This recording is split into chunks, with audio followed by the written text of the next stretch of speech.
First heat of the Crown Victoria Derby.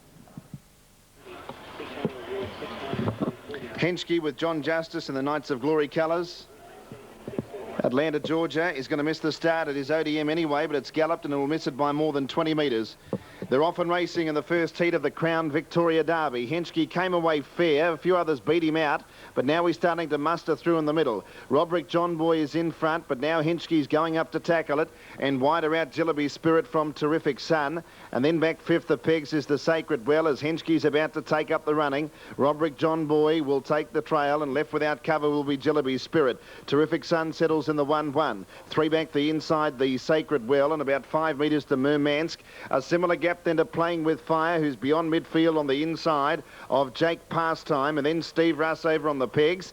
On its outside, Top Speed, 5 metres away, All Heart, and quite a distant last is Atlanta, Georgia as they head down the straight. It missed the start by a long way, and it's tailed off by 50 metres. 2 laps to travel, and it's Henschke in front, leading the way 4 metres. Jillaby Spirit left without cover, and Roderick John Boy is third the pegs as they swing out of the straight.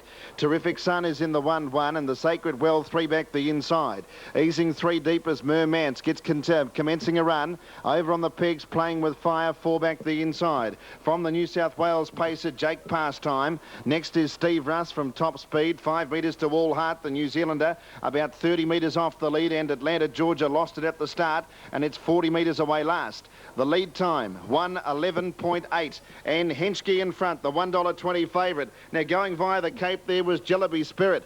Jillaby Spirit looks like it's out of business there. It went via the Cape from the 1-1.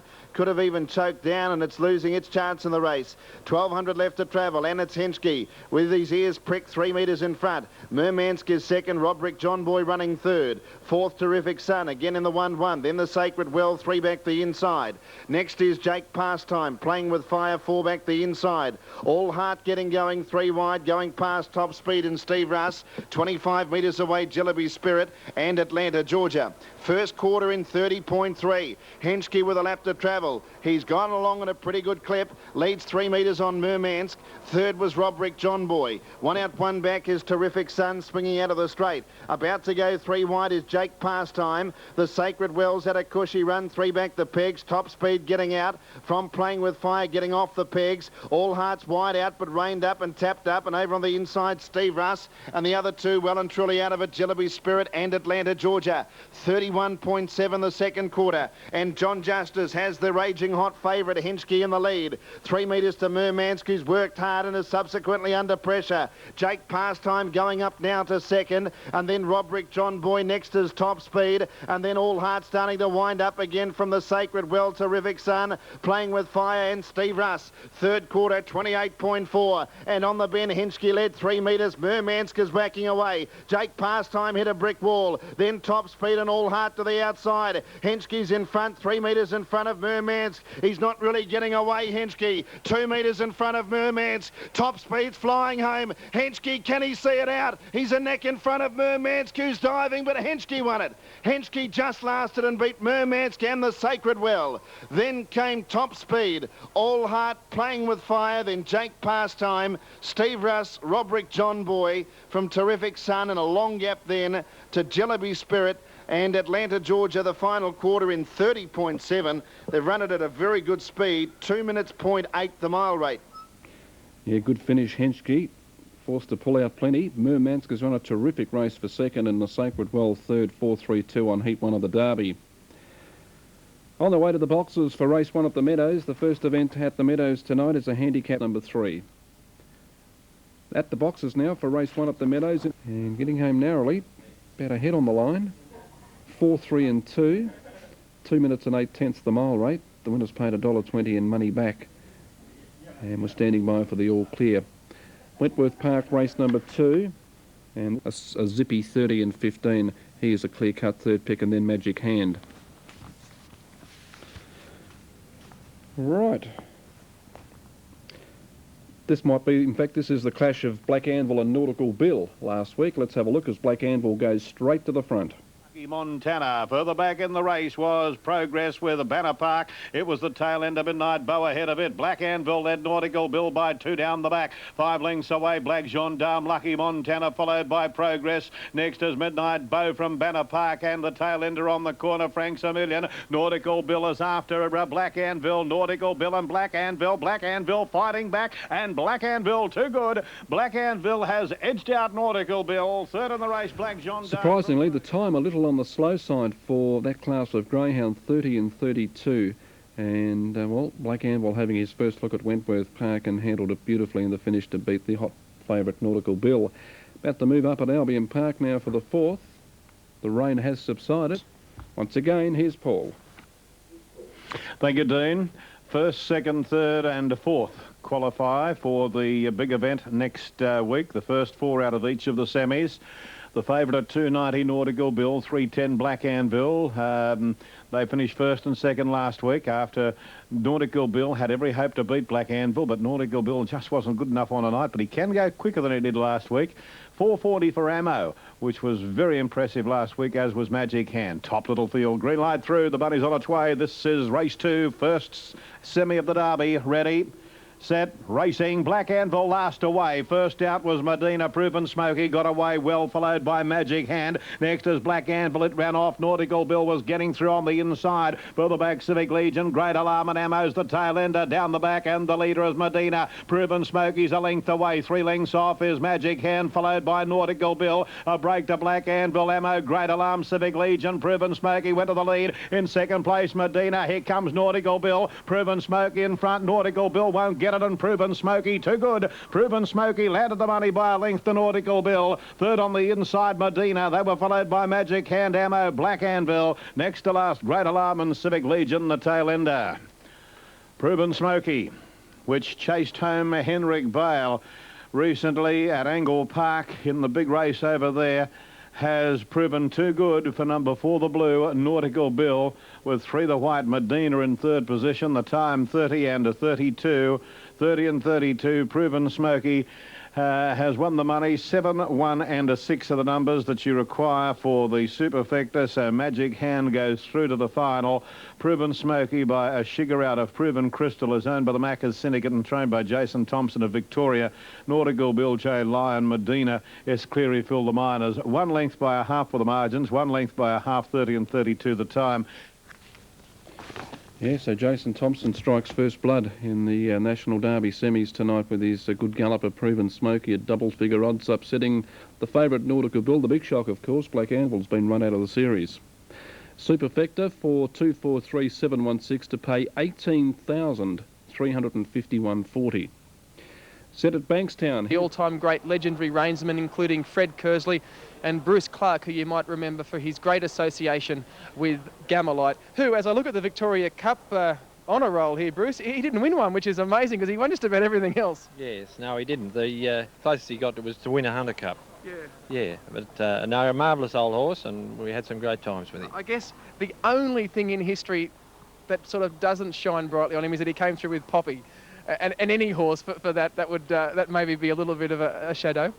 Well, possibly, if that's the way you look at it. The way I look at it, and I'm very loyal towards Gamelite. Gamelite won twice as many races, and he won twice as much money.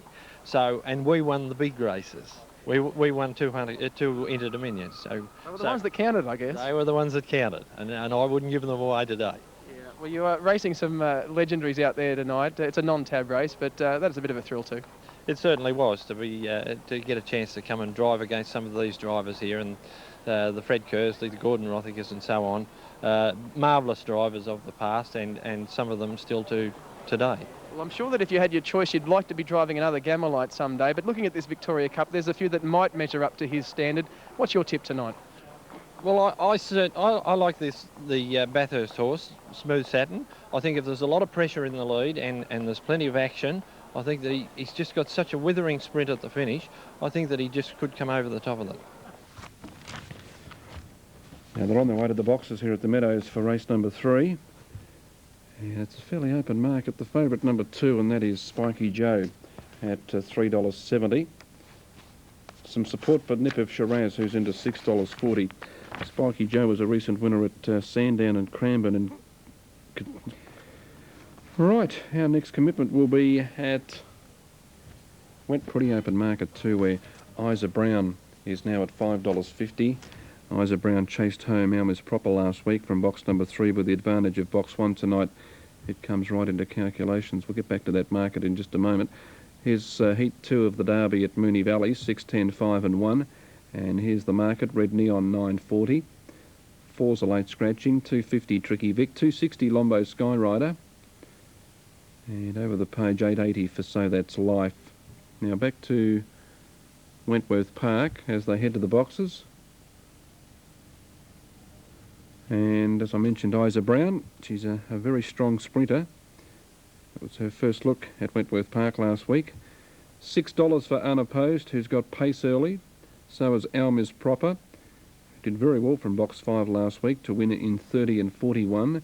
Grigorieva, speaking of early pace, it's got plenty of it at $4, and Hot Show Lil at $3.20.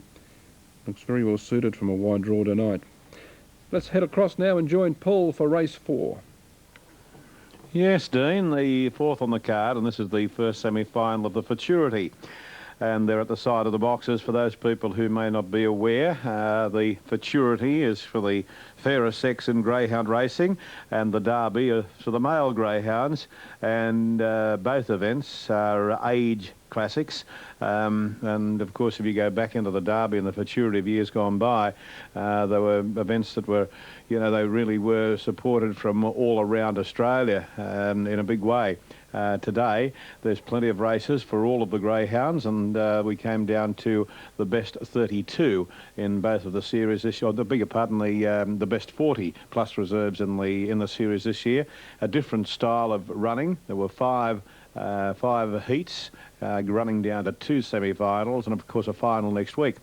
This, of course, has been changed along the way. It used to be for the best 32. Then prior to that, it was, of course, a series of heats that were run in Sydney for as many greyhounds that nominated, and they would run through a series of, say, up to 30, 60 in the old, good heavens. There could have been any number of heats that used to go around in some of the classics at Harold Park and Wentworth Park. And, of course, from those qualifying heats, they then ran into quarterfinals, semi-finals and the final. And then that became a case of the qualifying heats were, well, there were sort of rather dull affairs with 2, 3 and, say, 4 greyhounds going around, and it was just too long a period the greyhounds were totalled out for. So the connections asked for the race to be shortened up, and so it's been shortened up over the period of time to where it is this year. This is the first time that the series has been run in this fashion. In fact, if Proven Smoky's got through to the final, in years gone by, Proven Smoky wouldn't have made it because Proven Smoky through the heats last week ran 4th. But the time was such that Proven Smoky made it through to the semi-finals, and that's the good side of it. The upside, get through to the semi-finals, favourable draw as compared with last week, and Proven Smoky's been able to make it through. Now they're just about ready. Here is the last of them being locked away for the first of the Futurity semi-finals. The favourite of 320, Hot Show Lil. The green light is through. The bunny is set in motion. They're about to jump. All set, ready and racing. Grigorieva missed it slightly, got squeezed up by Teresa Park, and Hot Show Lil got a glorious run over to join Alma's Proper into the first turn in the lead, followed by Persian Bell, which is prominent. Next is Unopposed. They were followed by Grigorieva with plenty to do from Chartreuse, on the tail end of Teresa Park, Isa Brown. The front runner, Hot Show Lil. Persian Bell is challenging hard on the outside. A length back, Alma's Proper, followed by Unopposed, Grigorieva, Teresa Park. The leader, Hot Show Lil. Persian Bell cutting it down, but Lil's in front, and a Hot Show Lil too good. Hot Show Lil by a half length. Second was Persian Bell. 4 away. Third, Alma's Proper, followed by Unopposed. The next one up was Teresa Park. Chartreuse never in the front from Isa Brown, and it was one of the tail enders with Grigorieva. Righto, 8.34 there at Wentworth Park. We'll check the time there in just a moment. It's semi-final 1 of the Futurity.